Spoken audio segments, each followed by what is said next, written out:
Bueno, buenas noches. Muchísimas gracias a todos los que aquí me están acompañando ahorita. Hoy nos toca la última sesión de esta ronda, que es, digamos, de las primeras civilizaciones, eso que vimos de lo paleolítico, neolítico y después primeras civilizaciones. Entonces, hoy lo que nos toca ver es Antiguo Egipto, ¿verdad? Y bueno, muy cercano en términos geográficos, podríamos decir de Mesopotamia, pero en sí dos culturas muy distintas. Y para ir... em, antes de empezar con Egipto, me gustaría repasar rápidamente lo que habíamos visto la semana pasada con Mesopotamia, ¿verdad? Entonces, en Mesopotamia habíamos hablado, empezamos toda la clase hablando sobre las primeras civilizaciones, o sea, ¿qué se requiere para hacer civilización? ¿Qué es necesario tener en una sociedad para hacer civilización? Y pues ahí abordamos una variedad de aspectos así como pues una sociedad organizada con un sistema político en donde haya algún tipo de jerarquía y pues diferentes rangos sociales.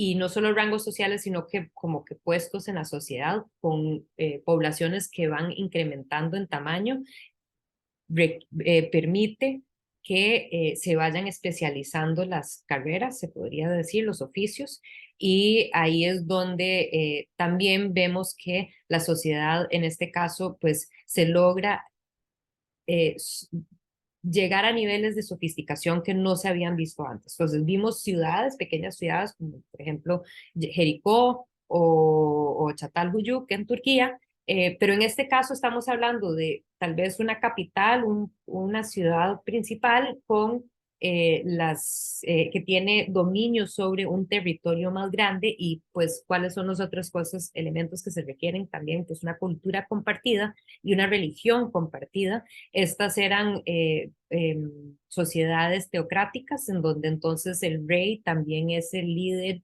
religioso y tiene este aspecto divino también. En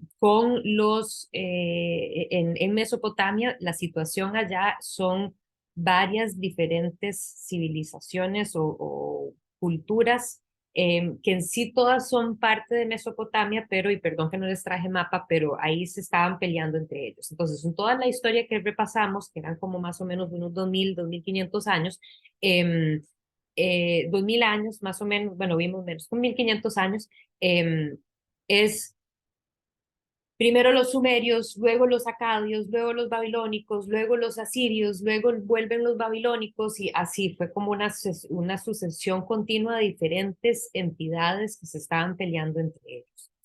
Uno de los edificios o edificaciones que vimos la semana pasada es una de las primeras sumerias, que es un sigurat. Esto es una estructura sólida, lo que estamos viendo acá, y encima de esta estructura iba un templo, pero también uno puede entender que como ahí está el mayor sacerdote, que también es el rey, entonces como un sede administrativo también de la ciudad y toda la ciudad pues está debajo, alrededor de esta estructura. Clara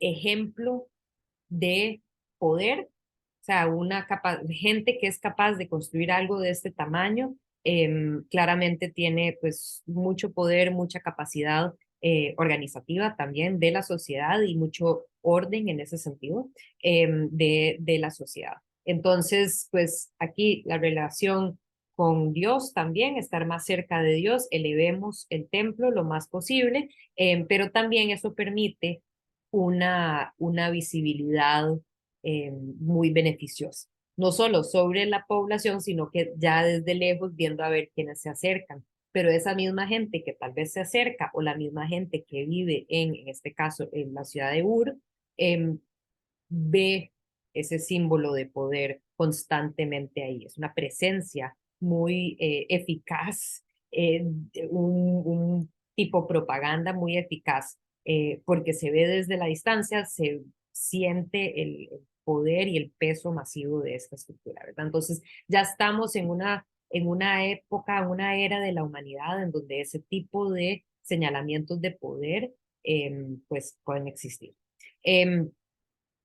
Les traigo estas imágenes, pensar en la religión, ¿verdad? Y cómo pues nuevamente hay diferentes roles en la sociedad y para mí algo que me encanta de estas figuras votivas, que la gente las iba y las dejaba en estos templos y como que rezaban continuamente en nombre de la persona que dedica esta figurita, está rezando continuamente a la figura del dios, a una estatua más grande que hubiera estado ahí, y que pues las figuritas estas nos señalan esa devoción a la importancia de la religión, pero por otro lado también para mí me interesa esta noción de que ya tenemos artesanos que están creando, que tienen sus talleres, que la gente va donde ellos para pedir un objeto de estos para ir a dejar, ¿verdad? Entonces, esa especialización ya se está dando y a tal llega hasta el punto de que también esta gente que se puede especializar, la capacidad de tener una sociedad ya tan desarrollada en el sentido de que están los que se dedican a cada uno de los quehaceres necesarios para poder vivir y que entonces pueda haber gente que se dedique solamente a la creación artística y a trabajar con diferentes materiales que en este caso les había enseñado este objeto, una lira que se encontró en una tumba de una princesa, una reina, y con materiales que provenían de diferentes lugares, ¿verdad? Como por ejemplo de Afganistán venía el lápiz de oro que venía de Nubia.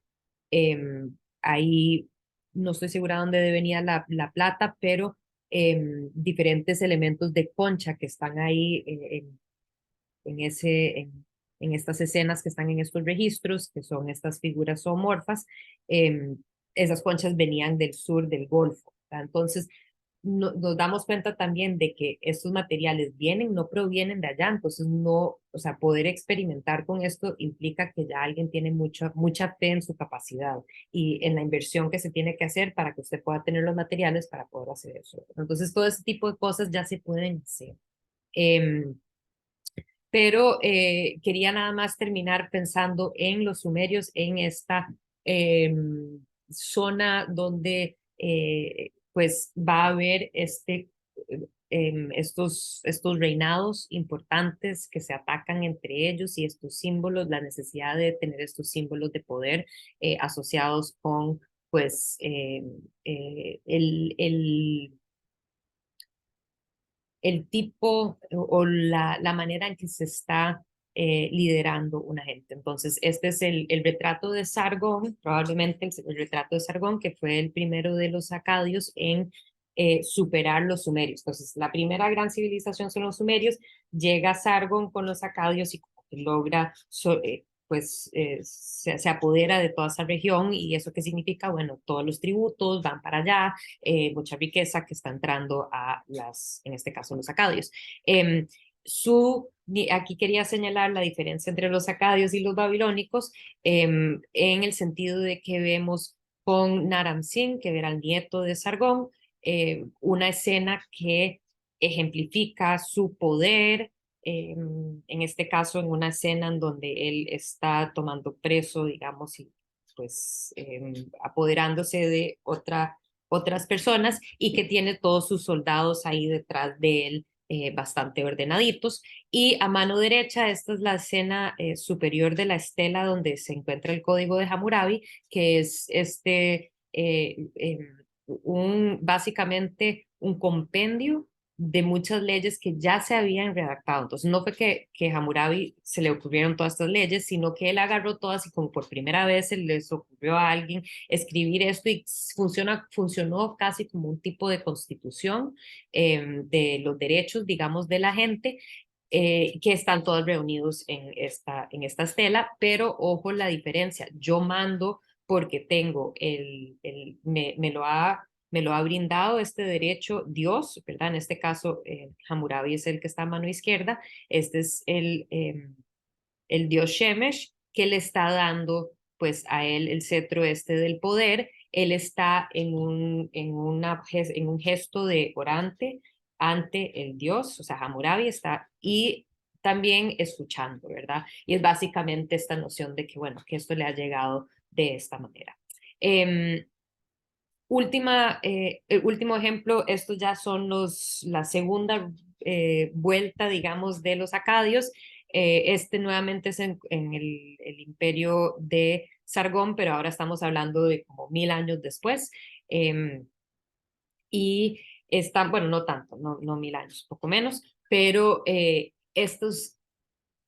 esta gran capacidad de tallar piedra, ¿verdad? Una belleza, todos los detalles, y pues nuevamente la importancia de para los, bueno, dentro de Mesopotamia, la importancia de un arte que establece el poder y que de cierto modo está ahí precisamente para intimidar, pues se entiende por qué, ya conociendo un poquito más su historia, ¿verdad? Entonces, que yo quede intimidada cuando yo me acerco hacia el palacio y veo estas gran figuras de estos guardianes que están ahí, que me están mirando, pues ojo el tamaño, ¿verdad? Y uno se puede imaginar que estos recintos estaban muy bien protegidos, además de gente, entonces, pues el peso, nuevamente ese poder que se logra a través del arte o que se aprovechan los mesopotámicos del arte para establecer o para poder enforzar eh, o reforzar pues esa noción de poder. Hoy nos pasamos, no sé si alguien tiene alguna pregunta, duda, comentario, opinión. Todos estamos bien. Hola, doña Ana Cecilia, ¿cómo está? Ok, hoy nos toca abordar Egipto. Es una civilización que se da en los mismos momentos que los mesopotámicos, ¿verdad? Y pues se empieza a desarrollar la población en torno del Nilo, pues desde hace mucho tiempo atrás, pero ya para 3150 se unifica Egipto. Y es básicamente todo esto que estamos viendo acá, en donde vemos lo que es conocido como el Bajo Egipto, que es la parte más bien de arriba, y el Alto. Y tiene que ver alto y bajo debido a la corriente del agua. O sea, que el agua proviene de las montañas de acá, y pues llegan hasta el delta del río Nilo que da con el Mediterráneo, ¿verdad? Entonces termina acá, entonces por eso este es el bajo y este es el alto. Lo sumamente interesante de los egipcios y que al haber considerado ya lo que está pasando en Mesopotamia en este mismo momento con todas estas diferentes facciones, digamos, que se estaban peleando entre ellos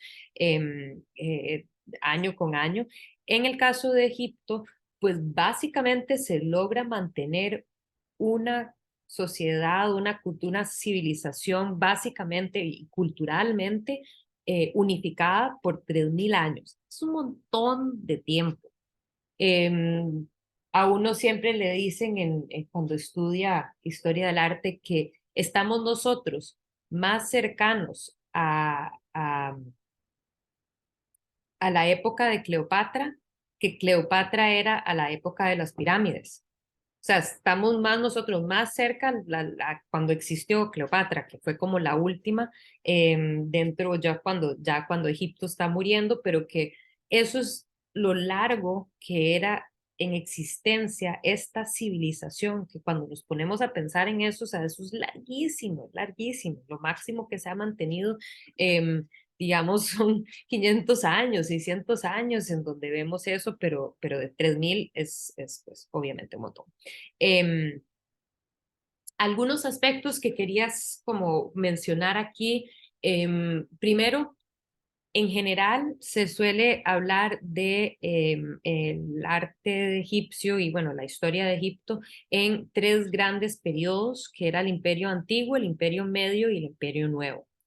Em, Aquí, entre los cambios particulares, es que la capital había sido en Memphis y de ahí pasa a Tebas, que era más hacia el sur, en el Imperio Medio del Nuevo. Entre esos eran pues estos periodos conocidos como periodos intermedios en donde había muchísimo, pues no había ninguna como que continuidad política, eran momentos así como de muy desastrosos, mientras que estas épocas de imperio imperaba mucho más la paz y la cohesión social, se podría decir, ¿verdad? Y entonces es cuando se logran pues muchos grandes, las grandes edificaciones, los faraones con nombres que más reconocemos, se dieron en esos periodos.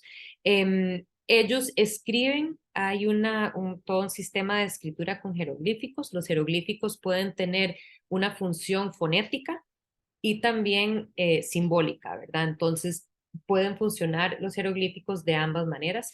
Aquí nada más quería traerles algunos que tal vez han visto en la cultura popular, el Ankh, el símbolo de la vida eterna. Yo por lo menos cuando uno en el colegio, en mis tiempos, por lo menos era muy popular este símbolo. Yo no sé si todavía sigue popular entre los jóvenes muchachos, pero pues básicamente es un símbolo que lo vamos a ver en varias obras, también es como el respiro o el aliento de la vida, entonces muchas veces se ve cerca de la nariz y la boca de las figuras, principalmente figuras de faraones o representaciones de figuras que se le quiere dar esa vida eterna.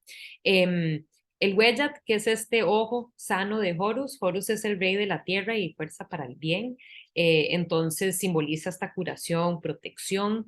El Kepri, que es el escarabajo, un símbolo de la creación espontánea, el que se creó a sí mismo, ¿verdad? Entonces esta noción. Y de último, no sé si lo han visto anteriormente, pero representa el corazón, que es como una vasijita en donde después de la momificación se sacaban los órganos y se solían meter especialmente el corazón dentro de estas vasijitas y como que se mantenían ahí cerca, pero no dentro del cuerpo momificado. Entonces representa el corazón y ahí lo vamos a ver en el libro de los muertos. Los egipcios y el arte de los egipcios hay que entenderlo muy conectado con la vida religiosa también, que tiene muchísimo que ver con la vida y la vida después de la muerte. Entonces, había un panteón con como 1500 dioses. Aquí les puse algunos de los también más conocidos y que algunos de los más importantes.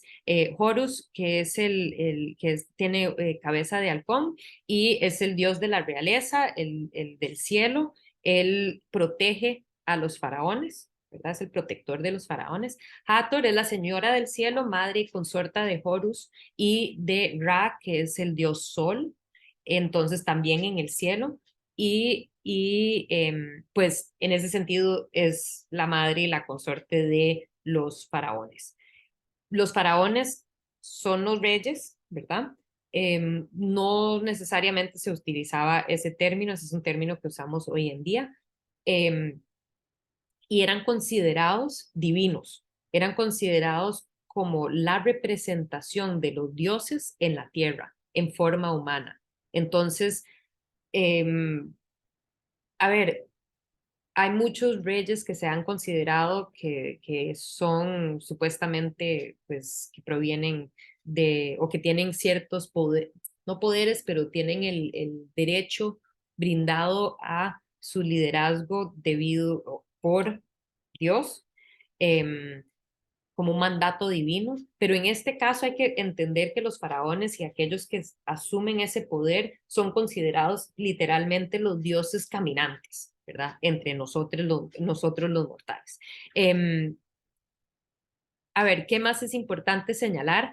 Ellos funcionaban con dos sistemas de tiempo, uno que era más lineal, ¿verdad? Que viaja con, por ejemplo, Osiris, perdón, que es este último de los dioses. Osiris es el dios del inframundo, Osiris es el padre de Horus.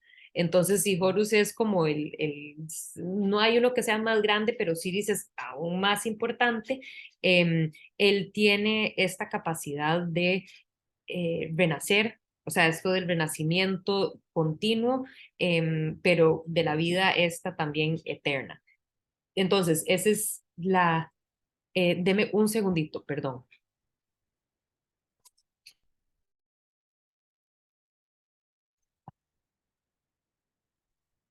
Listo, perdón. Em, entonces, ahí me salté a Anubis, que es el dios cabeza chacal, que es el guardián del necrópolis, porque si uno logra llegar a la vida eterna, pues entonces ya se encuentra ahí entre como recibido por Osiris, pero el que guarda eso o el que cuida eso es Anubis. Es sumamente importante comprender que la vida no era solo lo que se vivía ahora en la vida pues mortal, sino que también tiene uno una vida continua y había que continuamente estarle proveyendo con las necesidades, rezándole a las figuras, a las personas difuntas que pues eran también consideradas divinas. Y por eso, uy, perdón, me salté ahorita, me voy a iba a seguir adelante con el tema este de estas estructuras mortuarias que son primero estas mastabas y luego llegan a existir las pirámides, ¿verdad? Em, pero me voy a devolver un toque, entonces volveremos a este tema. Estos son estructuras basadas en, o sea, son los sitios funerarios donde se insertaban, enterraban los cuerpos de los faraones. Pero volveremos a esto y primero me interesa abordar esta paleta es un objeto temprano, ¿verdad? Mucho antes de las pirámides, unos 500 años antes, que representa, que simboliza precisamente ese momento en que se unifica el Bajo y el Alto Egipto. Eso es sumamente importante y se considera como el inicio de el gran imperio egipcio.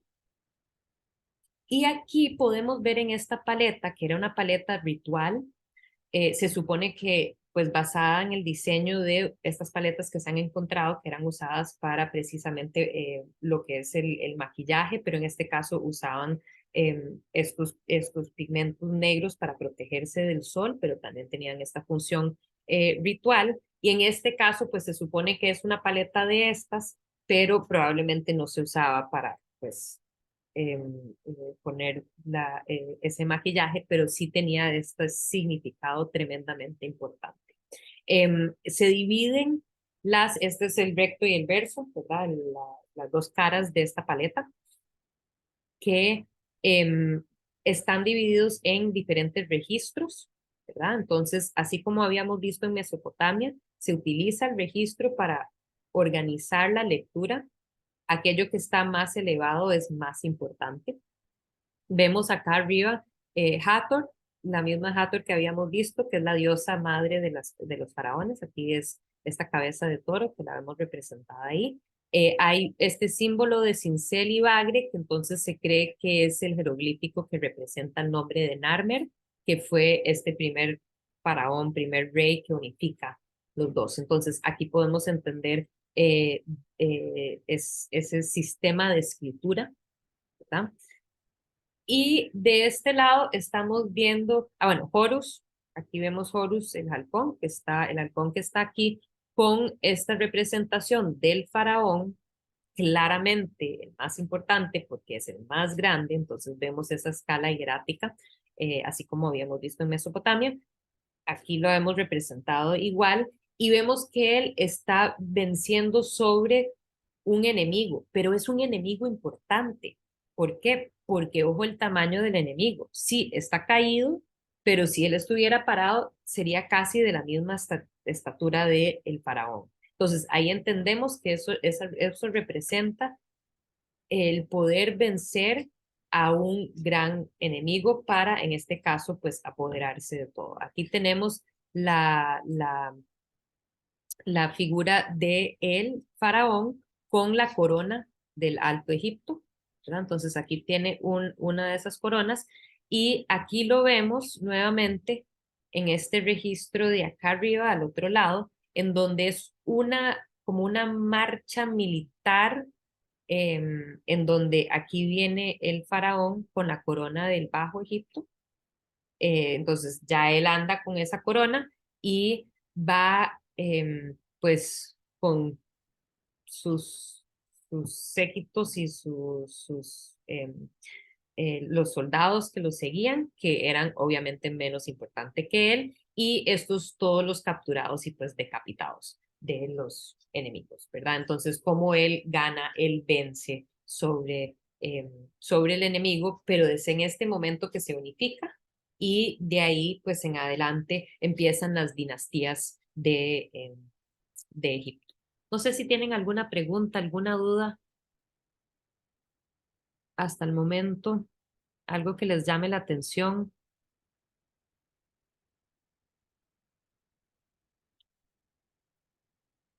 Em, Voy a seguir adelante para nuevamente abordar el tema de estas pirámides, ¿verdad? En general, las pirámides son lo primero en que pensamos cuando pensamos Egipto, ¿verdad? Las grandes pirámides de Giza es pues esta imagen que siempre pues es espectacular. Es increíble, es el de las 7 maravillas del mundo antiguo, es el único que sigue en existencia. Em, y pues muy claramente fueron estas estructuras unas, eh, unos esfuerzos tremendamente inmensos, no solo desde la perspectiva de la cantidad de material que se está utilizando y todo lo que requiere para poder pues edificar, construir estas pirámides, pero también la parte ingenieril. Entonces, me devuelvo un segundito para primero abordar el hecho de que llegar a una pirámide no fue fácil, no se logró de un momento para otro. Es tremendamente difícil poder construir con el ángulo perfecto para poder llegar al punto en donde todos los lados están perfectamente, son exactamente iguales, ¿verdad?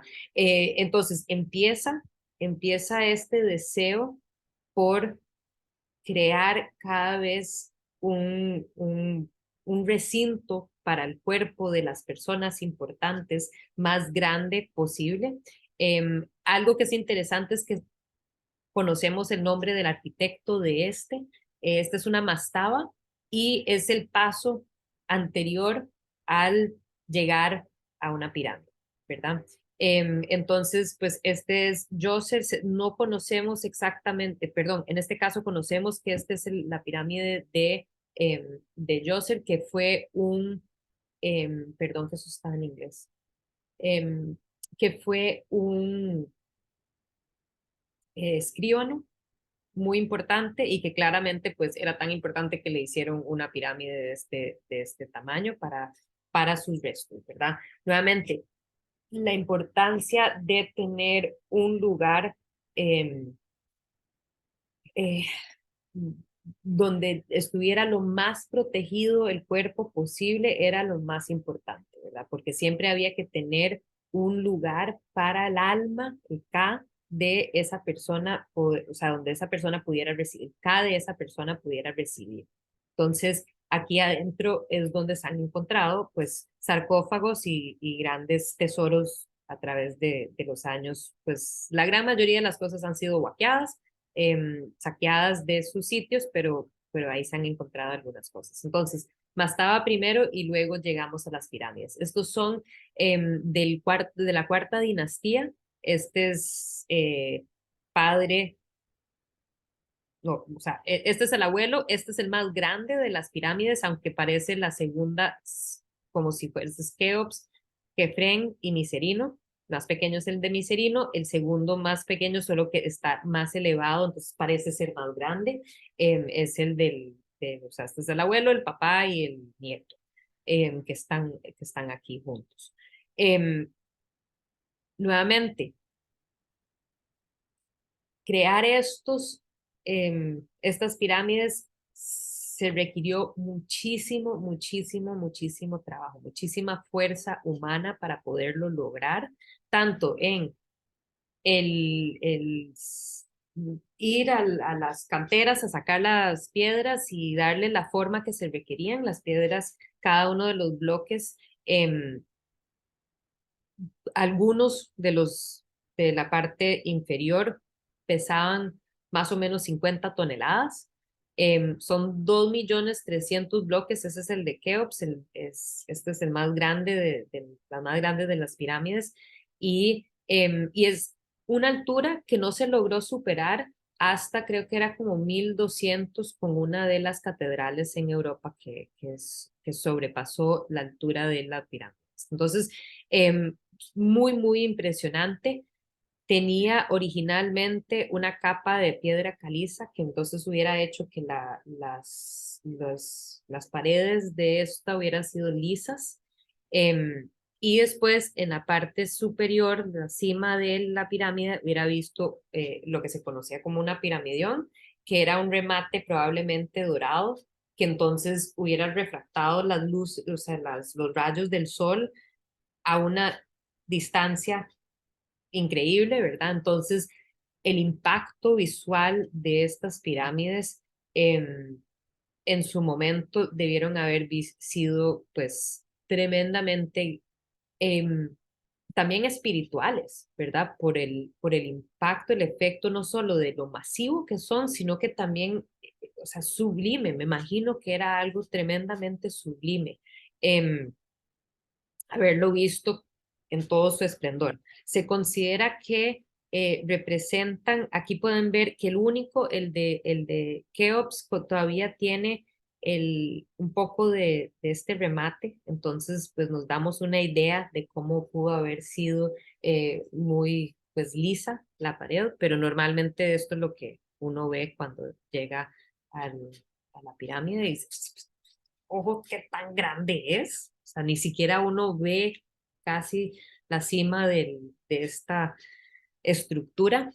Y pues se supone que es un emblema del sol.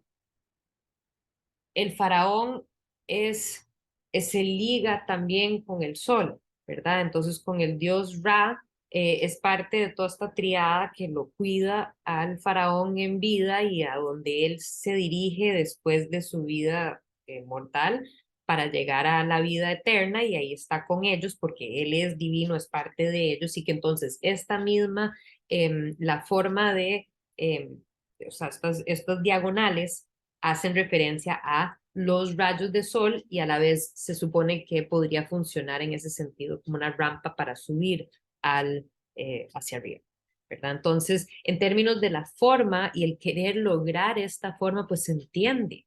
O sea, aquí no es solo una cuestión de lujo, sino que es una cuestión de profunda, pues, certeza, podríamos decir, o convicción en el sistema de creencias que va a ser fundamento de todo el arte básicamente egipcio que vemos, o sea, que nos queda hoy en día. Como les decía, las pirámides son estos sitios en donde se insertaba el sarcófago, tanto del faraón como a veces de algunos acompañantes, y que en este caso estamos viendo perdón, ya les digo, para no decirles que, sí, el de Cafre, que tenía además estas pequeñas pirámides que se supone que eran las pirámides de las reinas, que entonces ahí tenían sus pirámides también. Interesante que no existe en Egipto, en el antiguo Egipto, un concepto, la palabra de reina no existe. La palabra más bien que existe, el término que se utiliza es la esposa del faraón, ¿verdad? Entonces siempre hace referencia al faraón, eso es interesante. Eh, y vamos a ver por qué después, pero esta noción de tener una palabra reina no existe. Entonces, bueno, inevitablemente sabemos que tenían, no sabemos exactamente cómo funcionaban, en algunos casos vemos representadas las mujeres, en otras no. Las mujeres a través de la historia egipcia, algunas hubieron como destellos de poder, pero son pocas. Eh, pero bueno, en este caso vemos eh, la estructura, ¿verdad? El plano, cómo era que funcionaba esto. Había un templo mortuario y después había otro templo funerario y continuamente se estaban ofreciendo, digamos, rezos, oraciones, se dejaban ofrendas al, pues, al faraón que es un dios, ¿verdad? Entonces, aquí esto vivía continuamente y no solo era sacerdotes, digamos, que daban así en las ofrendas, sino que hasta que llegaban a estos templos y cenaban con la persona, ¿verdad? O con el dios o con ese representante de... Y esto era principalmente pues la familia, los herederos. Es interesante porque se han hallado también en el sitio, ven que hay diferentes puntos donde se encontraron barcos que eran como modelos o maquetas de barcos, pero también se han hallado algunos que eran, parecen haber sido pues, botes de verdad, que se usaban precisamente, se supone, para, y perdón, me voy a devolver un segundito para enseñarles el mapa. Que en este caso estamos por acá, ¿verdad? Aquí están las pirámides y se vivía a un lado del río y el lado de la necrópolis era el lado oeste donde se pone el sol, ¿verdad? Y entonces estos barcos que les estaba enseñando funcionaban para, pues, transportar el cuerpo del difunto de un lado al otro lado, pero también tienen este significado metafórico que acompaña y que se representa en mucho del arte a través de toda la historia egipcia, del barco que lo lleva a la vida eterna, ¿verdad? A la vida más allá. Entonces, la importancia de los barcos y que, bueno, súper interesante el hallazgo del barco que probablemente había sido el que transportó el cuerpo del faraón, o si no el cuerpo del faraón, algún cuerpo importante. Eh, para que puedan ver, esta es la calzada que estábamos viendo, que uno va desde el templo funerario y sigue hasta el templo mortuario, que después va al, llega, o sea, toca, ya topa con el, eh, la pirámide en sí.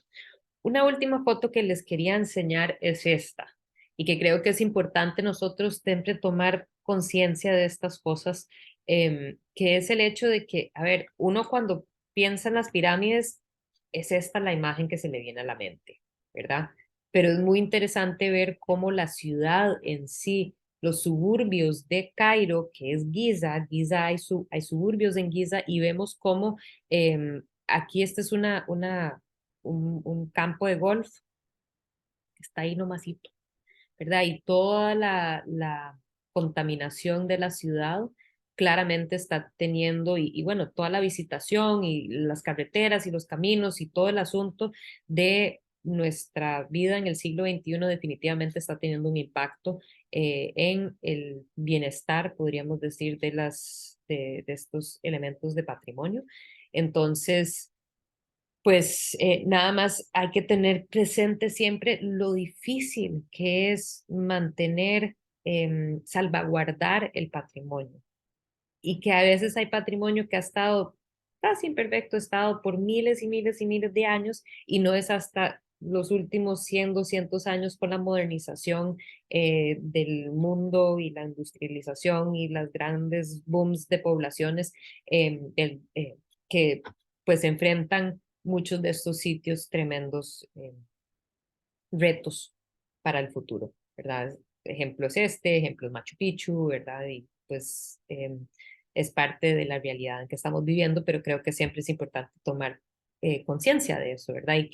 Y que hay entidades que se dedican y hay personas que se dedican precisamente para tratar de preservar el patrimonio, pero no es fácil. Definitivamente la UNESCO es uno de los principales, una de las principales figuras que pues tienen un papel muy importante a nivel mundial. Eh, Dentro de estos templos funerarios se encontraban estas representaciones.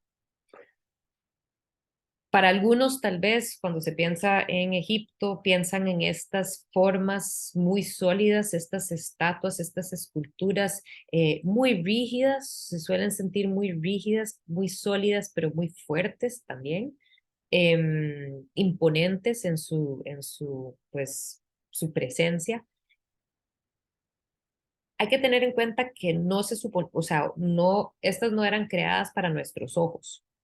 No, pues muchas de estas estatuas, esculturas, se insertaban precisamente dentro de dentro de los espacios donde eh, insertaban el sarcófago.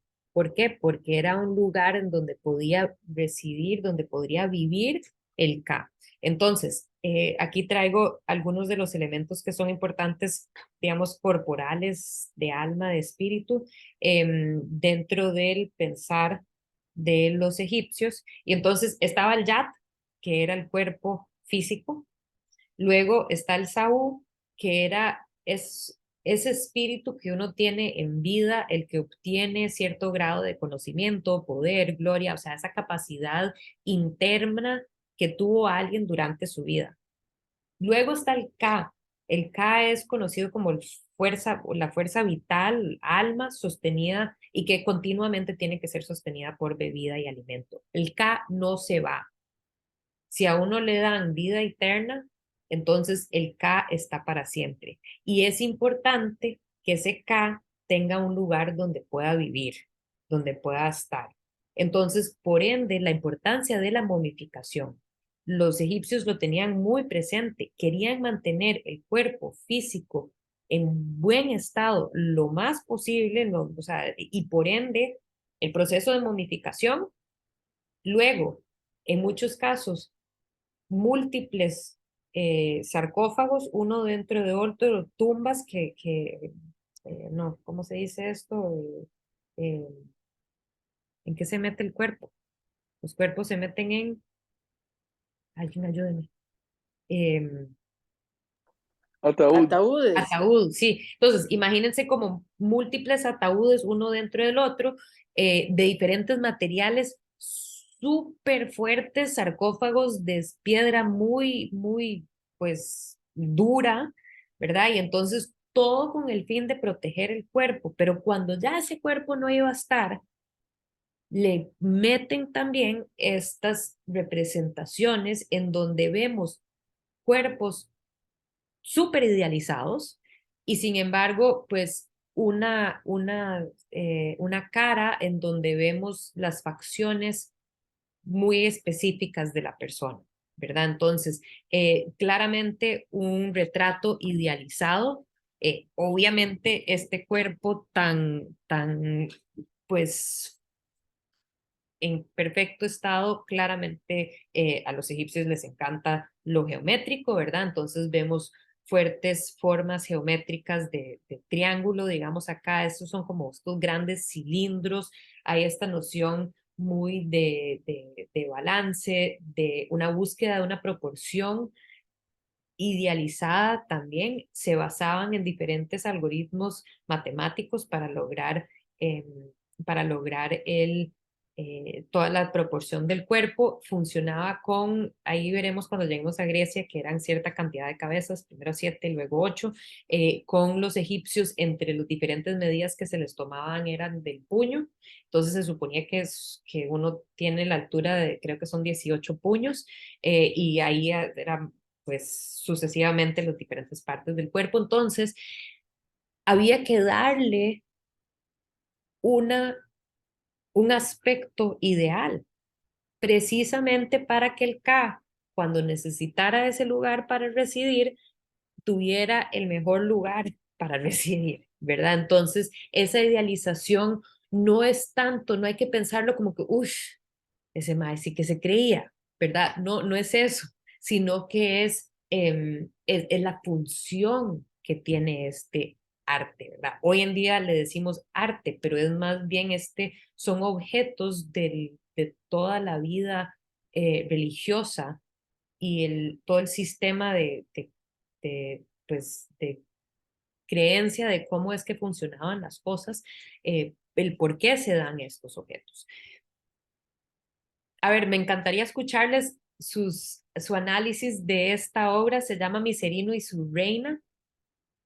Asumimos que es una de sus, bueno, sabemos que tenían múltiples esposas y aquí no está bien que le digamos reina porque reina en sí, como les decía antes, no existía ese concepto, pero probablemente era la principal esposa, la esposa más importante, la con quien se decide retratar por el resto de su vida eterna. Em, pero ¿qué ven? ¿Qué piensen? ¿Qué sientan? ¿Qué piensan? ¿Qué sienten? Creo que tengo. Hay como igualdad, ¿no? Hay como igualdad en las dos figuras y ella lo está abrazando, como apoyando. A pesar de que de todo eso, siempre la figura de él tiene la pierna más adelante, como diciendo, ok, yo soy el que mando, pero ella está en igualdad atrás, ¿verdad? Sí, y casi de altura. O sea, ella casi tiene la misma estatura de él, está casi a la par. Ella sí está como un pasito detrás, pero a la vez, al estar atrás, también lo está apoyando. Él como que casi que su capacidad de ser tan recto es casi como él está diciendo, es debido a ella. Claro, esas son nuestras lecturas anacrónicas de hoy en día, pero sí pues es interesante ver, no se suele repetir estas representaciones con ese aspecto de igualdad entre ellos. Él anda los atributos de su liderazgo, de su capacidad de ser faraón, em, el tocado y esta barba que se pegaban, que les daba cierto estatus como divino. Pero ojo que también son cuerpos idealizados, fuertes, capaces. Eso era sumamente importante porque también en vida se sometían los faraones continuamente a pruebas y esas pruebas incluían pruebas físicas en donde tenían que verdaderamente comprobar su capacidad física, mental, porque ellos eran los que lideraban pues todo el imperio. Y si no, si no, pues no podía seguir, si no estaba en buena capacidad, entonces no tenía por qué seguir adelante, ¿verdad? Y entonces alguien le seguía en la dinastía.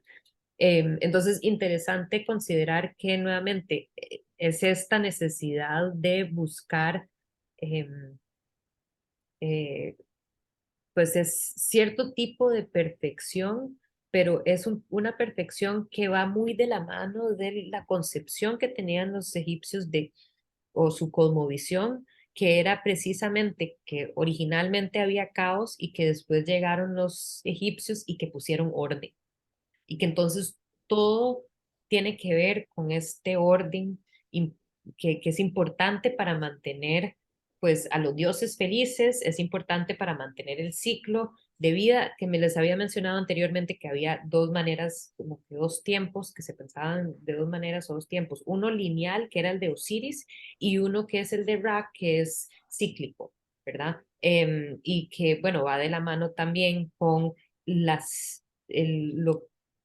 periodos que se vivía debido al hecho de que esperaban continuamente al desbordamiento del agua, que era lo que pues hacía que las tierras fueran muy fértiles y que les permitía pues la agricultura y todo lo demás. Entonces, a ver, sé que estoy integrando como muchas ideas de un solo, pero mucho tiene que ver también con el bienestar del faraón, ¿verdad? Entonces, si el faraón está, Laura, el pueblo, Laura, sí, a mí me parece, bueno, digamos, yo, lo que a mí me evoca esta figura, en primer lugar, digamos, el contexto, digamos, dónde está situada, que es en una tumba, ¿no? O sea, obviamente sí es un concepto idealizado porque me parece que está sustentado en un ideal de belleza, pero también de posición en lo sobrenatural. Digamos, están dando el paso de la vida a la muerte, a la eternidad. Y en este sentido, yo lo que me parece, la lectura que ellos hacían es que había paridad en cierto modo de, en el concepto de lo que ellos estaban instituidos en el mundo porque había una bendición de los dioses, digamos, ellos sentían, digamos, estar intrínsecamente relacionado con el tema religioso y que efectivamente eso se representa en esta imagen y que va a ser para la eternidad. Entonces, de alguna manera es interesante, muy interesante el concepto de, podríamos decir, de matrimonio o de, ¿qué podríamos decir? No sé, ¿verdad? Que del faraón con su esposa, aunque tenía varias esposas, entiendo. Pero me parece que es como un poco ese paso al más allá donde van juntos. Eso me conmueve realmente. Sí, Es algo, realmente yo nunca había visto esto. Bueno, uno ve los sarcófagos, por ejemplo, esos preciosos. Yo creo que vos enseñaste unas figuritas de Mesopotamia muy interesantes de unas figuritas abrazadas, pero me ha tocado ver en ajá, museos. En Boston vi un sarcófago que me ha dejado conmovida toda mi vida, que es un sarcófago de una pareja que están abrazados en la tumba. O sea, sí los quisieron etruscos. inmortalizar, sí, inmortalizarse. Pero esto lo que me evoca es esa misma sensación de ese concepto de esa, no sé si sería amor, pero por lo menos de esa labor que tenían juntos, que tuvieron que desempeñar en el mundo, pero que seguían juntos en la eternidad, como un mandato divino, ¿verdad? Ellos, sí, probablemente las creencias religiosas les hacían pensar que tenían eso, ¿no? O sea, es precioso, o sea, realmente es una imagen, yo nunca había visto esto. Esto Sí. está únicamente en las tumbas. Sí, estas no hubieran sido vistas así como habían, vamos a ver otros ejemplos que hubieran estado más afuera, pero estos sí estaban muy adentro y estaban metidos dentro de nichos, em, por lo que ni siquiera se hubiera visto, o sea, solamente si alguien hubiera entrado hasta ahí, solo hubiera sido frontal, ¿verdad? Lo que uno veía porque estaban insertados. Claro. Em, y bueno, en general todos los templos tenían representaciones, habían algunas que estaban afuera, las esculturas Ujú. podían estar afuera, pero en este caso, este sí estaba adentro, bien adentro, ¿verdad? Y que creo que tiene que ver con el tipo, tal vez como que las piedras más duras, que serán obviamente más difíciles de trabajar, son las que tenían que estar ahí precisamente para esa vida eterna, para Claro. esa vida eterna. Vemos otras que están como más afuera, en otros templos que les voy a enseñar ahora, hechas con piedras más suaves, ¿verdad? Em, quiero ver si aquí sí les había incluido.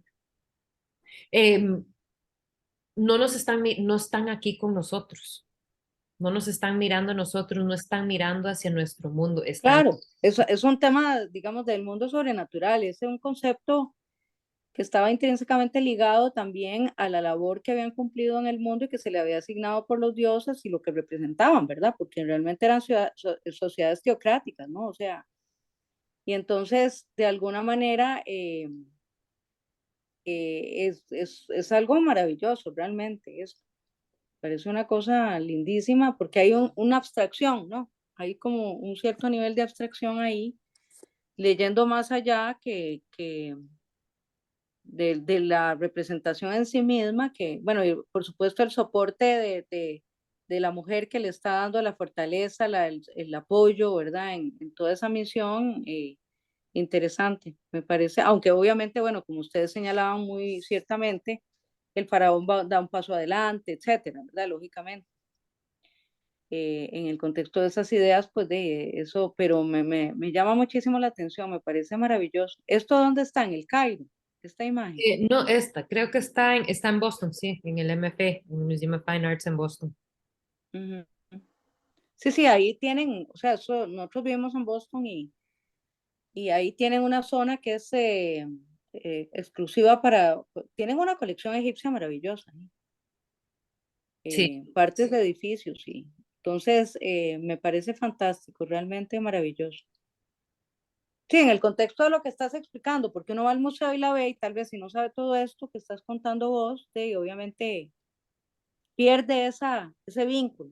Sí, es que es entender también la función, o sea, Claro, cómo claro. funcionaba, cómo esto tenía significado, a dónde significaba, ¿verdad? En qué parte de la vida significaba esto, ¿verdad? Sí, date cuenta de la parte oculta donde está, digamos, en el último reducto del, digamos, probablemente de las cámaras mortuorias, que era un sitio ya absolutamente privado, digamos, seguro ahí entraban nada más cierto tipo de sacerdotes o no sé, Si bueno, es que entraba.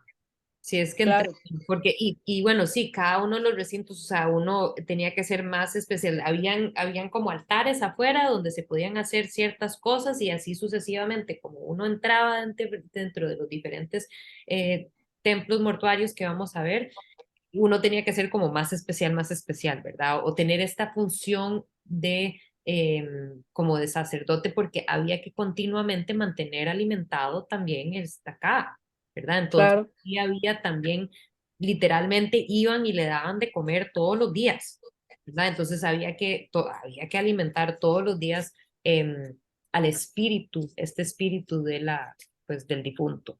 Y en este caso sí, y a ver, me pongo a pensar si hay una cuestión aquí de cuando cambió del panteísmo al monoteísmo, que hubo un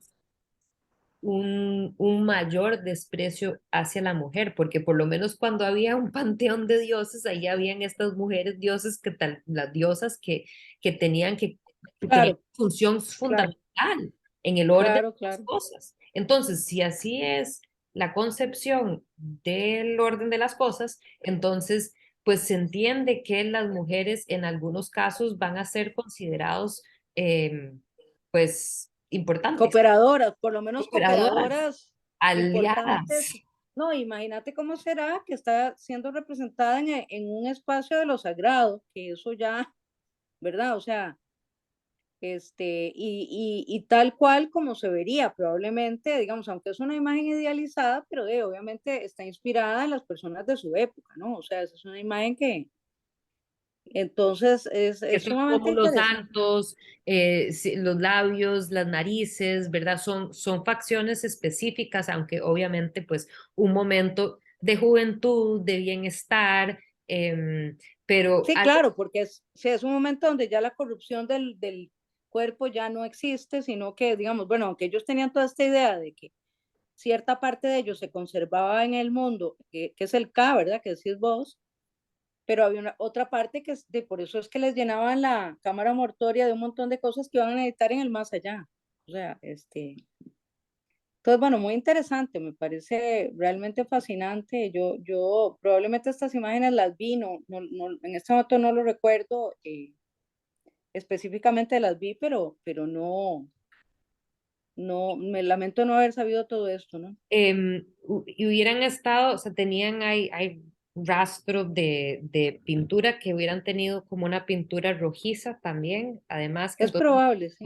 les Ujú. hubiera dado como cierto toque aún más, tal vez vibrante, a estos cuerpos. Pero algo que es interesante señalar es cómo hay una despreocupación por la mezcla entre lo estilizado y lo naturalista. Entonces, aquí vemos volúmenes, forma, masa, ¿verdad? Sentimos en donde hay búsqueda de poder representar naturalista, de una forma naturalista, el cuerpo, las caras, pero por otro lado tenemos estos elementos que es los ojos o esto que es como la línea del pelo de ella, que es una línea dibujada, es tremendamente estilizado, entonces interesante ver cómo eso no es una preocupación, ¿verdad? Claro. Que sí lo vamos a ver mucho más adelante, es una situación para los griegos y de ahí pues todo lo que Sí, sí es con obviamente. lo Sí, ya. académico.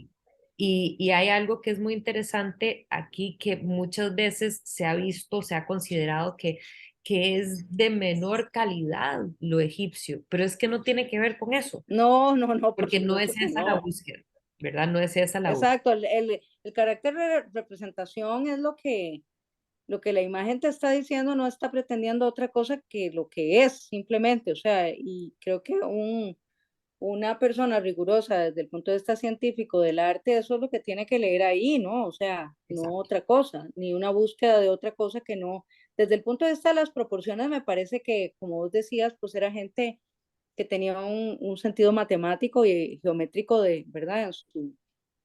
En la forma en que producían su arte. Pero en este sentido, aunque la imagen tiene esa belleza, para mí lo más importante no es eso, sino lo que en forma abstracta me está diciendo. O sea, es un viaje a la eternidad y vamos juntos en esta misión que, ¿verdad? O sea, siguen. Interesante, muy, muy interesante.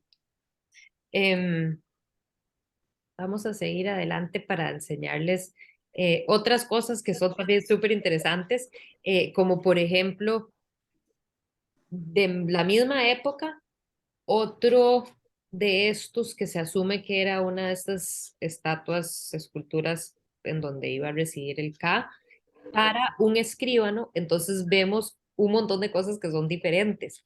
Eh, Claro. en el sentido de que esta no es una figura que hay que representarla en ese mismo, con No, ese mismo no, estado de idealización, sino que lo vemos, está sentado haciendo lo que él hace, que es escribir, ¿verdad? Y es una persona en el mundo, digamos, en su mundo. en su mundo igual, mirando hacia el más allá, pero, Claro, pero también pues mucho más, pues más lo están presentando más como era él, que no, o sea, él no tiene por qué en su vida eterna verse así, si su exacto. vida eterna es esta, ¿verdad? Ujú. Entonces, pues es más gordito, ¿verdad? Como que tiene sus rollitos, no es como un cuerpo muscular para nada, ¿verdad? Pero sí muy interesante es observar esa mirada hacia el más allá precisamente porque es hacia la eternidad, ¿verdad? A mí me hace mucha gracia esta figura. Sí, es muy bonita. Sí. Y podemos ver lo pintado que como la piedra caliza lo absorbe mejor, entonces no se flequeó tanto la pintura, y entonces pues podemos ver esos pigmentos originales. Y en este caso hubiera tenido los ojos fueron hechas con concha, si no me equivoco. Entonces, esto es como que piedra para precisamente darle, de cierto modo, mucho más esa sensación de, pues, de naturalismo y también, pues, esa mirada hacia más allá. Aquí lo podemos ver desde otro ángulo. Bellísimo, qué cosa más linda. Sí, sí. Wow. No, y el nivel de conservación, absolutamente. Además, bueno, uno siempre tiene que preguntarse qué han hecho, ¿verdad? A nivel de restauración del objeto. La verdad es que no estoy segura qué tan restaurada estará, em, pero, pero bueno. Pero lo interesante también es las facciones, o sea, esta búsqueda de representar también la cara tal cual. Em, que todo lo demás puede o no puede, o no tiene por qué ser cierto, pero sí hay una búsqueda de tratar de Sí, documentar sí, la figura en sí, porque pues precisamente tiene que ser parecido para que el K sepa a dónde ir, ¿verdad? Porque si no se parece, entonces no va a saber el K dónde tiene que que situar. residir, que residir. Ujú. Em, Antes de Wow. seguir adelante con otros objetos, esto es un poco como un poco random, digamos, meterlo, pero sí me gusta por lo menos insertar y tener presente el hecho de que pues muchas veces hablamos de los egipcios, hablamos de tumbas y de templos y de la vida eterna y de estas estatuas y estas esculturas, ¿verdad? Pero que también había tremenda trabajo en joyería. A mí siempre me ha encantado cuando uno va a los grandes museos que tienen todos Ay, sí. estos pues pectorales Joyas. y pulseras y todo estas joyerías de los egipcios que también como tenían ellos, sabemos que desde muy temprano, desde el antiguo imperio, ya estaban en relaciones comerciales hasta la India, ¿verdad? Entonces, ese movimiento continuo y que también pues llegaban muchos materiales de diferentes lugares, ¿verdad? En este caso, no sé si este tiene lápiz, no creo que este no tiene lápiz lazuli, pero hay otros objetos que usaban lápiz, creo que la turquesa, no necesariamente, no me acuerdo exactamente si la turquesa, qué tan cercana es la turquesa. El oro venía de Nubia, mucho más hacia el sur, y bueno, el punto es, nuevamente volviendo al pensar, este ya es de un objeto de Imperio Medio, que el nivel de precisión y el nivel de desarrollo em, con, con los materiales. También Claro. tenía un sistema como de tipo cloisonné, que era como Ujú. un tipo de esmalte, creado de algún tipo de esmalte que estaba dentro de estos objetos que son hechos, pues en sí el soporte es de oro. Aquí vemos cómo este es Horus, ¿verdad? Hace referencia a Sengosret, que era uno de los faraones, pero se supone que este era un pectoral, un collar de una de las muchas reinas o consortes, esposas de él. Pero entonces se supone que aquí ven que está el símbolo de la vida, ¿verdad? Así. Y además hay cobras, que las cobras también representan la vida eterna, pero también como seres únicos. Estos discos solares que representan a Ra. Y entonces vemos como todo el nivel de simbolismo que estaba acá presente para, pues, representar los faraones, aunque en este caso ni siquiera lo iba a estar usando el faraón, pero habla del faraón, ¿verdad? El poder de él.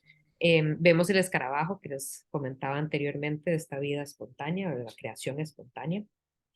Entonces, pues tomar en cuenta también el nivel de desarrollo en objetos también miniaturas minuciosamente creadas a la par de estos grandes templos y estas esculturas verdaderamente pues muy grandes y muy pesadas, ver también lo delicado que podían ser los egipcios. Me paso ahora, saltamos bueno, funcionaba este pectoral también como el objeto que había eh, del imperio Medio, porque el Imperio Medio era un periodo que se supone que era, pues, era un poco convulso, no tanto como los periodos intermedios, pero sí una época convulsa, y muchos de los grandes nombres y de los grandes sitios surgen ya en el Nuevo Imperio. Entonces me salto ahora al Nuevo Imperio, a una de las primeras figuras del Nuevo Imperio, una de las nuevas personas que trajo el orden después de ese periodo intermedio entre el Medio y el Nuevo, que es la faraona Hatshepsut. Y entonces, bueno, Hatshepsut es una figura fascinante de la historia. Es una mujer que, pues, y las mujeres habían reinado anteriormente, pero siempre como regentes para sus hijos cuando ellos todavía eran muy pequeños, ¿verdad? Entonces, habían casos en donde llegaba a ser faraón el hijito y solo tenía 6 años, entonces la mujer entraba y pues era la líder, ¿verdad? Pero nunca necesariamente asume ese poder de rey y ella lo hace. Y no solo lo hace, sino que también eh, crea toda una mitología alrededor de su ser, de cómo desde ella, desde el momento en que ella nació, había hablado un oráculo sobre cómo ella iba a reinar. Y que ella iba, ya se sabía que eso era pues el destino de ella.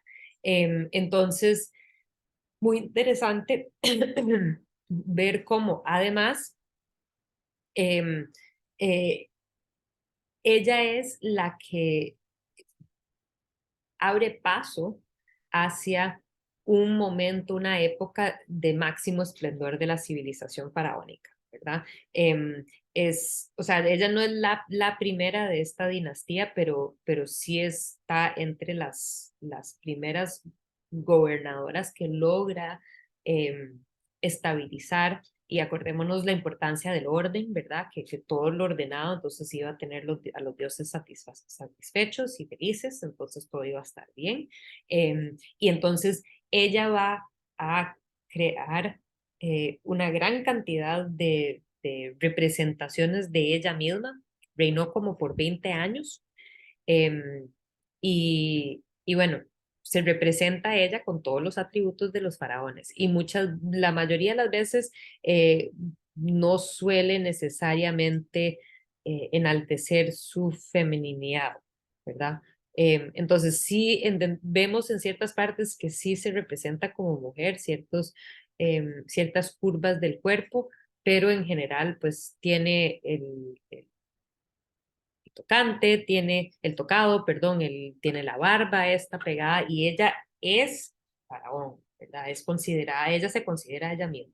Esta es una estatua arrodillada, que entonces si Hatshepsut, la faraona, está arrodillada, es solamente hubiera sido frente a la representación de alguna estatua de alguna divinidad, ¿verdad? De una deidad, ¿verdad? Entonces ahí ella está ofreciendo, ahí tiene unas ofrendas en las manos, está arrodillada, y pues hay algo ahí que o sea, está en esa pose para la eternidad, pero ojo el nivel de interés o detalle en representar los pies de ella que están sujetando el peso de su cuerpo, estos deditos, ¿verdad? Y entonces hay algo ahí de la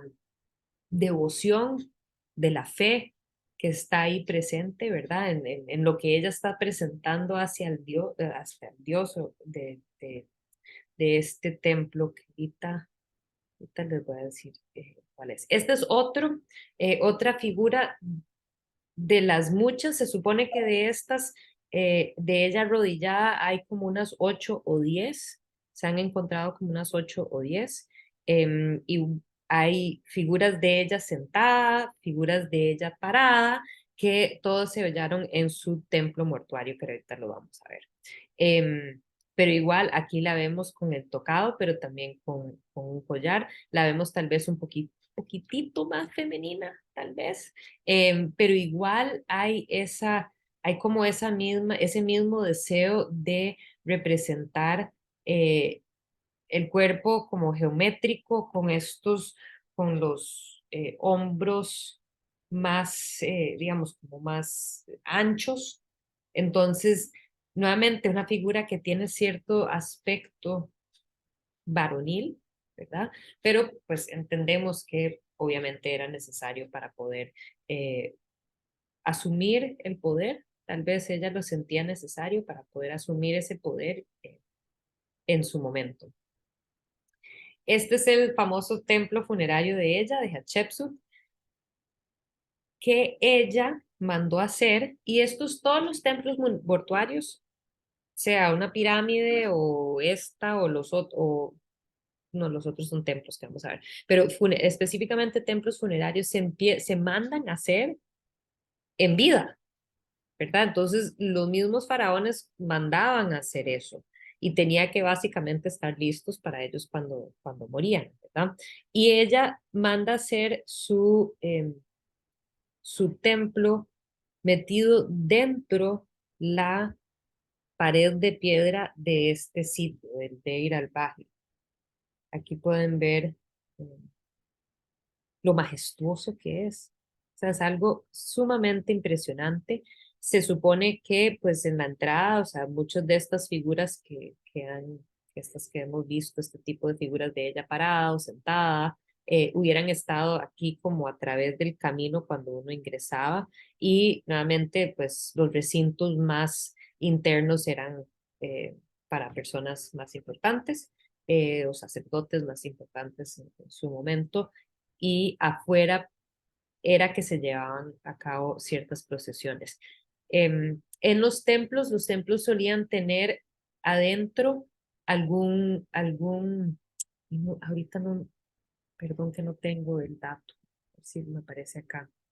Se me olvida ahorita, pero uno de los dioses específicos que ella tenía, que estaba ahí adentro, había una representación de ese dios que entonces lo sacaban en procesión anualmente a través de todo pues se salía, lo sacaban del recinto y lo sacaban y hacían toda una procesión y uno puede entender que probablemente había masas de gente que entonces se efectuaban ciertos rituales afuera, en las afueras. Todo lo que había adentro era pues muy demasiado sagrado, ¿verdad?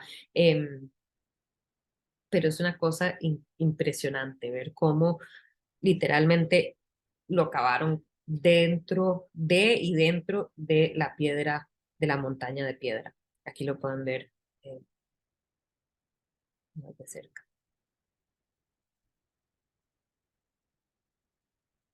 Y bueno, se supone que además de esto, y nuevamente alineado con la importancia de el sol para los faraones, es que el eje principal del templo se alinea con el solsticio, ¿verdad? Entonces, hay esas indicaciones también de cómo, qué tan importante era esa relación entre el sol, ese tiempo cíclico, ¿verdad? El hecho de que pues todos los días nace y renace y renace y renace y renace el mundo con el sol, la salida del sol.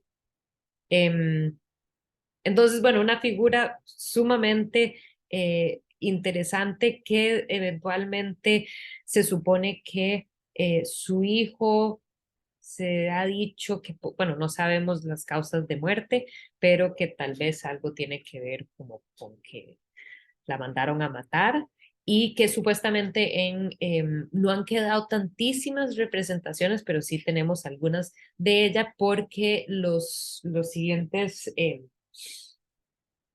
por algún motivo el sucesor quería tratar de borrar la imagen de ella.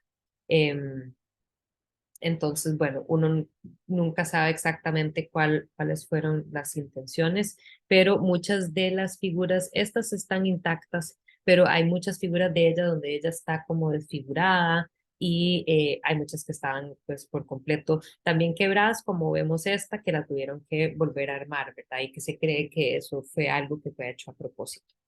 Em,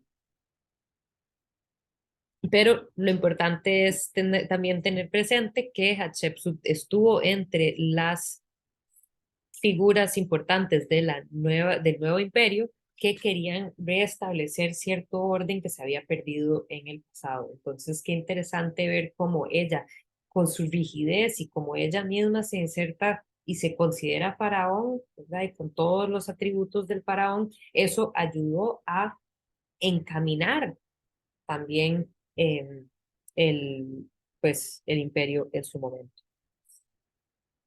Este es un relieve que vemos, un muy bajo relieve que vemos dentro del templo de Hatshepsut, en donde pues, específicamente habla de esa mitología de su nacimiento divino, ¿verdad? Y entonces adentro de todos los templos que hay, están las paredes cubiertas de representaciones normalmente de relieve que llevan pigmento, ¿verdad?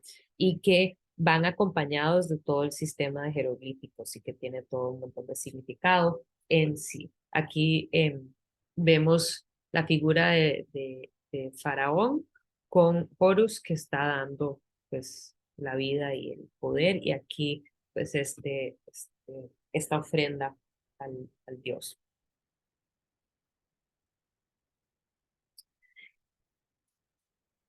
Dentro de estos relieves que les señalo y que pues se han encontrado dentro de muchos de los templos, vemos algo que se llama la perspectiva compuesta, ¿verdad? O las figuras compuestas en donde vemos, y esto es repetido, donde vemos, la idea es que vemos la mayor cantidad de partes del cuerpo posible o de aquello que identifica a la figura que estamos viendo posible. Entonces, la importancia de ver de perfil las piernas para entender cómo está, digamos, si lo vemos de frente no sabemos exactamente cómo está. Cuando es una obra bidimensional, no podemos entender que está dando un paso adelante, entonces es necesario verlo del lado para ver que está dando ese paso adelante. Igual, ver todo el torso, ver cómo están los brazos. Si yo veo de perfil los brazos, ahí no los voy a entender tanto. Entonces vemos el torso de frente, casi completamente de frente, pero vemos la cara de perfil. Solo que no vemos toda la cara de perfil porque sí el ojo está como frontal, ¿verdad? Y entonces eso es lo que se llama las figuras compuestas, porque ahí va como que de diferentes ángulos componiendo el cuerpo precisamente para poder eh, eh, expresar la mayor cantidad de información necesaria, ¿verdad? O sea, como que en ese sentido, esa es la función que tiene. Eh, Vemos aquí algunos de esos elementos que les había enseñado desde el principio, ¿verdad? El ojo, el símbolo de la vida, eh, que todos estos acompañaban los jeroglíficos, y perdón que yo no les traje una imagen ¿cómo es que se llama? La piedra de Rosetta, es que se le dice en español, la lápida de Rosetta, no sé cómo se dirá, en inglés es the Rosetta Stone, pero bueno, en español no estoy segura, que es, por muchísimos años había conocimiento de estos jeroglíficos, pero no se sabía qué era lo que decía, y no fue hasta que se halló esta piedra que en donde había eh, el, un texto que se escribió en 3 idiomas, y entonces era el idioma, digamos, antiguo de los jeroglíficos de los egipcios, otro idioma escrito de los egipcios como muy tardío, y abajo griego. Entonces, cuando encuentran esta piedra, pueden empezar a descifrar todo el significado de todos estos símbolos que históricamente pues no sabíamos qué significaban, y ahora pues lo podemos leer con fluidez, ¿verdad? Y entonces, esta obra bidimensional o este estilo bidimensional lo vemos mucho en relieve en las paredes de los templos, también los vemos en algunos papiros que existen hasta la fecha. Este es un libro de la muerte del escribano real Hunefer, y los cuerpos iban acompañados con estos libros de la muerte, que era básicamente que es una redacción de todo el proceso que conlleva el cuerpo para llegar al más allá, ¿verdad? Entonces, esta es solo una parte de, eh, de todo este gran, pues, papiro que existe, que esta ya es como la parte final, donde vemos precisamente el proceso de Hunefer, que es la figura que, que se ha enterrado, que interesantemente no han encontrado la tumba de Hunefer, pero sí se encontró este papiro que estaba metido dentro de como un receptáculo que llevaba la figura creo que de algún tipo de dios. Y los cuerpos todos los cuerpos iban acompañados con uno de estos libros de la muerte, ¿verdad? Entonces, súper interesante nuevamente cómo se crea todos estos, lo que hoy en día llamamos arte, pero que tenían esa función, que los metían en algún tipo de receptáculo, y ahí se metían y contaban la historia de el bien, el buen camino hacia la vida eterna, ¿verdad? Entonces, aquí lo que estamos viendo es que este es Hunefer, ¿verdad? Esta es la figura de Hunefer, que aquí vemos a Anubis, que es el señor de la Acrópolis, el de cabeza chacal, que es el que está encargado él cuida el necrópolis, y él es el encargado de guiar al espíritu de los muertos hacia el otro mundo, ¿verdad? De este lado está Osiris, que por cierto Osiris siempre lo representan como con una tez verduzca muy oscura, que se supone que representa la fertilidad precisamente en las tierras del Nilo, ¿verdad? Y que pues hablan de la regeneración continua que se permite pues debido a eso. Entonces, en ese sentido, esa fertilidad, eso verde no es verde. Me han preguntado anteriormente si es que está verde porque como es el dios de la muerte, básicamente, entonces es verde porque está muerto. No, es más bien por este símbolo de fertilidad, de regeneración, de resurrección, ¿verdad? Y entonces él es de este color. Él lleva en las manos los atributos necesarios para poder liderar, que se ven mucho en las manos también de los faraones. Ok, ¿qué es lo que sucede? Aquí tenemos a Junefer con el chacal, con Anubis, que lo lleva, y, ay, perdón, ay, ¿qué pasó? Perdón, es que estoy tratando de poner esta cosa aquí. ¿Qué es el proceso? ¿Qué es lo que hay que hacer? Hay que medir, hay que pesar el corazón. Entonces, no sé si logran ver, pero aquí está el IB, que es la vasijita que les contaba que lleva el corazón de la figura y que además no mencioné cuando lo vimos anteriormente, pero es precisamente el corazón fue considerado el sitio de las emociones y el que cargaba con como que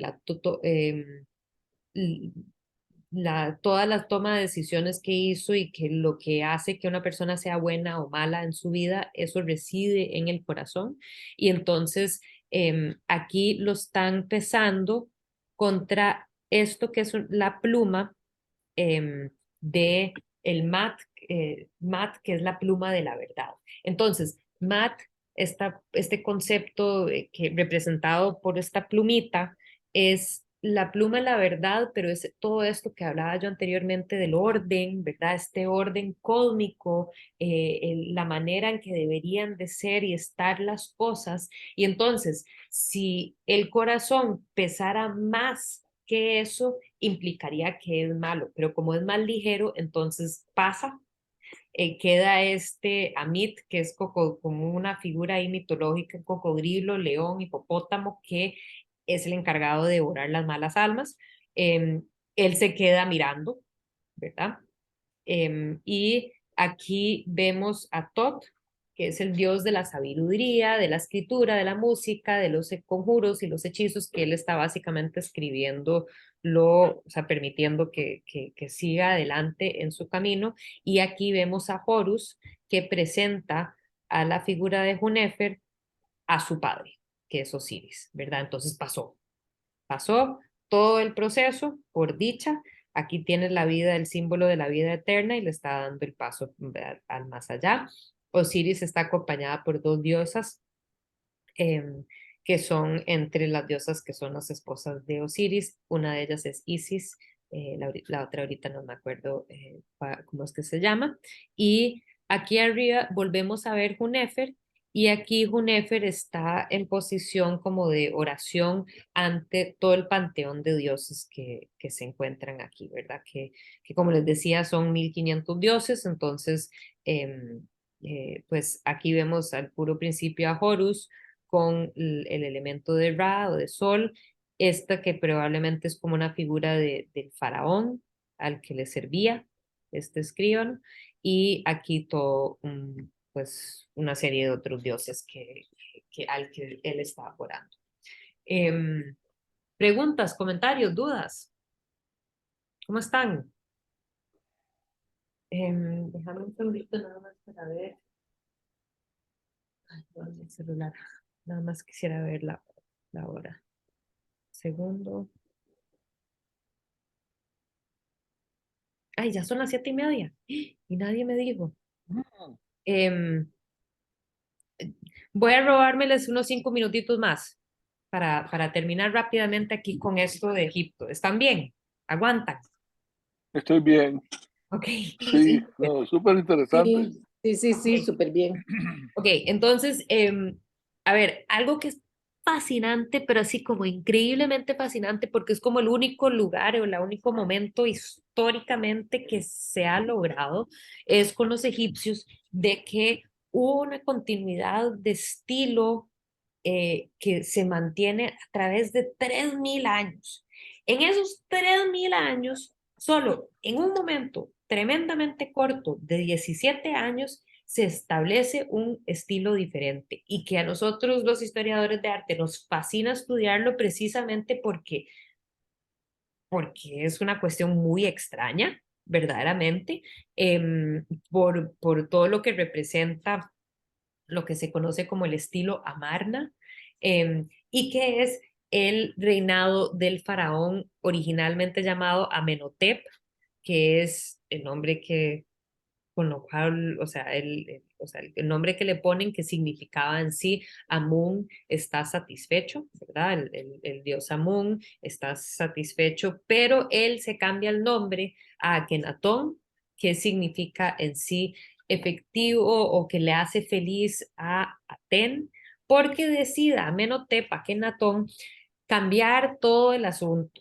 Decide que ya no vamos a ser politeístas, que vamos a ser monoteístas y que vamos a pues orarle solamente a Aten, que es un tipo de dios sol, pero es un disco, el disco solar, ese que hemos visto, que es muy interesantemente también un dios considerado andrógeno, ¿verdad? Un dios sin género, que es como una esencia, como una esencia de vida y que es el único Dios, entonces Él va a cambiar todo y va a cambiar el estilo de arte. Y entonces, ojo, esta estatua de Él representándose Él y ojo el cuerpo, que no es nada lo que hemos visto anteriormente. O sea, sí lleva los elementos que habíamos visto que andaba Osiris anteriormente, que es como un cierto tipo de hoz, creo que es, y como una cuestión que se usaba para, como un tipo no sé cómo se llama, pero que se usaba para tratar sacar el trigo, ¿verdad? Entonces con eso como que era una cuestión que se usaba para pegar el trigo y de ahí salía supongo los granos y que con eso pues era precisamente estos símbolos de poder. Entonces él anda esos símbolos de poder en ese sentido mantiene la continuidad con simbólica de que yo tengo el poder de reinar, pero ojo como tiene el cuerpo. No es ese cuerpo idealizado, sí, tal vez vemos unos hombros que son como tal vez medio anchillos, pero se ven débiles, se ve debilucho, se le ve los huesos, ¿verdad? Él está además, tiene como pancita que le sale ahí, tiene unas curvas súper femeninas, además, y es un estilo totalmente diferente que se desvía por completo. Imagínense qué interesante eso, como este momento en la historia. Tenemos este otro objeto creado súper interesante en donde se supone, esta es Nefertiti, la famosa Nefertiti, que es la esposa de Akenatón. Él fue un faraón, pues, eh, no sabemos si monógamo, pero sí se representa muchísimo con Nefertiti, a Nefertiti la representan un montón y se supone que muy probablemente, o sea, los historiadores asumen que ella tuvo un muy importante papel en la gobernanza en ese momento. Aquí están representados ellos en como un relieve que se supone hubiera estado en un espacio como más íntimo, no necesariamente en un templo, entonces probablemente como un espacio de residencia. Y vemos, pues ahí está Ten, ¿verdad? Ellos están entre el poder del dios, de este dios andrógeno, que da, que les alimenta, digamos, de sus rayos, y que específicamente, ojo, que vemos tanto él como ella tienen estos ankh, los símbolos de la vida, justamente en el aliento, ¿verdad? Cerca de la nariz y la boca. Muy tierna la imagen en donde vemos a un papá que le está dando como un beso. Él está presente con sus tres hijas. Entonces vemos que él tienen regazos, digamos, él tiene una de las chiquitas, ella tiene en regazos otra de las chiquitas, y aquí vemos otra más que está jugando con el arete de ella. O sea, qué cosa más tierna, ¿verdad? Entonces vemos que es completamente diferente. En ningún momento se han encontrado estas escenas así como muy domésticas en lo que se ha representado. Entonces es una anomalía rarísima, pero que también a la vez nos permite, ojo también, estos cuerpos, esta pancita que se tiene, ¿verdad? Cómo al ver el único momento de quiebre estilístico es que uno verdaderamente entiende qué tan impuesto estaba el estilo canónico de los egipcios. Y que después de estos dos, aquí, pues ellos llegan al poder, están en el poder 17 años y de ahí uno de los supuestos hijos, se dice, supuestos hijos, es el famosísimo Tutankamón. Ahí entonces es el hijo, él es el sucesor y es el que va a devolver todo a como había sido antes. Entonces vuelve el politeísmo, y vuelve a tener todas las imágenes, pues ese modo específico de pues representar los cuerpos, las figuras especialmente de los faraones, ¿verdad? Ojo que él en algunos, o sea, tiene un tocado diferente, sí tiene el asunto de la barba, pero es un estilo totalmente distinto y aquí ya lo vemos con el tocado que combina las dos coronas con estos elementos tanto de dos figuras zoomorfas de divinidad, uno siendo Cobra, otro siendo cierto tipo de sopilote, se supone que es este otro que está aquí.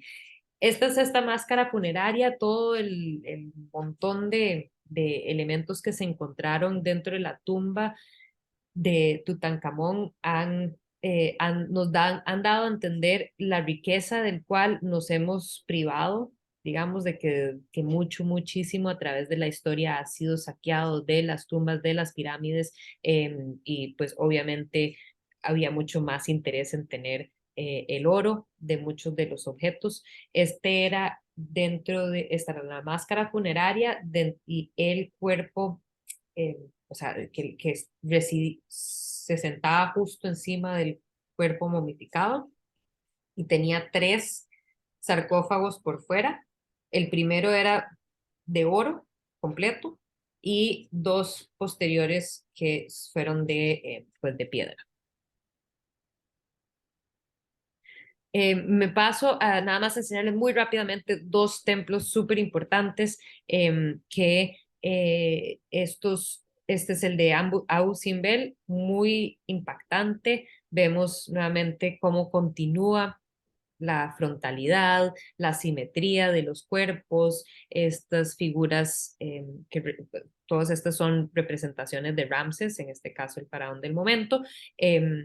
Nuevamente, volvemos a la idealización, ¿verdad? Seguimos viendo, aquí vemos a Horus con el disco solar encima, vemos todos los símbolos que habían antes, los vemos representados acá. En el caso de Ramses de Abu Simbel, uno ingresa y hay escenas pues de las hazañas militares, etc. Y también pues más representaciones de los dioses, en este caso de Osiris, que hay como una colonada de estas figuras colosales de Osiris. Y de último quería enseñarles Karnak en Luxor, en Egipto, que es el templo, pues todo el recinto del templo de Amun-Re en Karnak. Esta es la entrada con esfinges que alinean este eje este-oeste. Y bueno, lo interesante de este sitio es cómo eran múltiples templos que se construyeron en todo este recinto. Cada uno de los faraones quería construir su templo. En este caso no son templos funerarios necesariamente. Y algo muy importante es ver en el interior el uso de estas columnas, que va a ser muy como que una inspiración para los griegos posteriormente. Estas son unas columnas conocidas de flor de loto, ¿verdad? En forma de flor de loto. Y bueno, tienen por dentro, están con todos estos relieves, nuevamente llenos de jeroglíficos. Entonces, quisiera terminar ahí precisamente volviendo a esta noción de cómo el arte egipcio está fundamentalmente ligado a las concepciones religiosas de los egipcios y que eso se ligaba con esta noción de que existía un orden de las cosas y que muy probablemente esa insistencia en como que disciplina que se presenta en el arte, pues muy probablemente es la razón del éxito que tuvieron los egipcios a través de 3 milenios de su existencia.